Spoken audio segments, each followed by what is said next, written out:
જય શ્રી રામ મિત્રો। શું તમને પણ એવું લાગે છે મિત્રો કે તમને બધા ગ્રહો નડી રહ્યા છે? જે તમારી જિંદગીમાં થઈ રહ્યું છે એ બધું તમારા ગ્રહોના કારણે જ થઈ રહ્યું છે?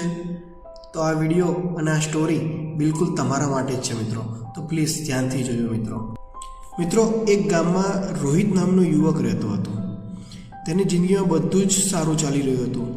સારી નોકરી હતી, ઘરેથી પણ સારી રીતે ખુશીથી રહેતા હતા, લોકો પણ એને ખૂબ સારી રીતે માન આપતા હતા।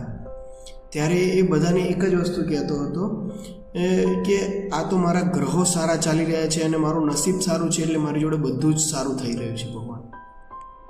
સમય બદલાયો, નોકરી પણ ગઈ, ધંધામાં પણ નુકસાન થયું અને ઘરમાં પણ તણાવનો માહોલ શરૂ થઈ ગયો હતો। એ જ રવિ હવે રોજ કહેતો હતો કે મારા ગ્રહો ખરાબ ચાલી રહ્યા છે અને બધું મારી વિરુદ્ધમાં ચાલી રહ્યું છે, મારું કશું સારું નથી થઈ રહ્યું। એક દિવસ એ દુઃખી મનથી એક વૃદ્ધ જ્ઞાની પાસે ગયો અને કહ્યું, મને મારા બધા ગ્રહો નડતા લાગી રહ્યા છે। સુખમાં બધા સારા લાગી રહ્યા હતા, હવે દુઃખમાં બધા તકલીફ આપી રહ્યા છે, હું શું કરું? જ્ઞાની હસ્યા અને બોલ્યા, દીકરા, ગ્રહો તો એ જ છે, બદલાવ તારા વિચારોમાં આવી ગયો છે।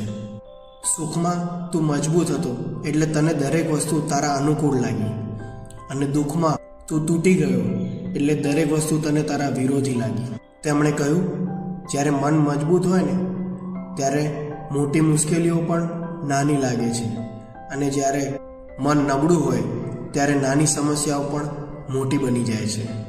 હવે રવિને સમજાયું કે દુઃખનું કારણ ગ્રહો નથી, પરંતુ પરિસ્થિતિ સામેની તેની પ્રતિક્રિયા છે। તેણે હવે હાર માનવાને બદલે પ્રયત્નો શરૂ કરી દીધા, વિચાર બદલ્યા અને આત્મવિશ્વાસ પાછો લાવ્યો।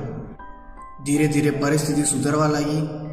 ત્યારે રવિ બોલ્યો, હવે સમજાયું, સુખમાં બધા ગ્રહો સારા લાગે છે અને દુઃખમાં બધા ગ્રહો નડતા લાગે છે, પણ હકીકતમાં તો શક્તિ આપણા મનમાં જ છે। મિત્રો, પરિસ્થિતિ બદલાય ને ત્યારે ગ્રહોને દોષ આપવાને બદલે મન અને વિચારોને મજબૂત બનાવો, કારણ કે સાચું નસીબ છે ને વિચારોથી જ મજબૂત બને છે।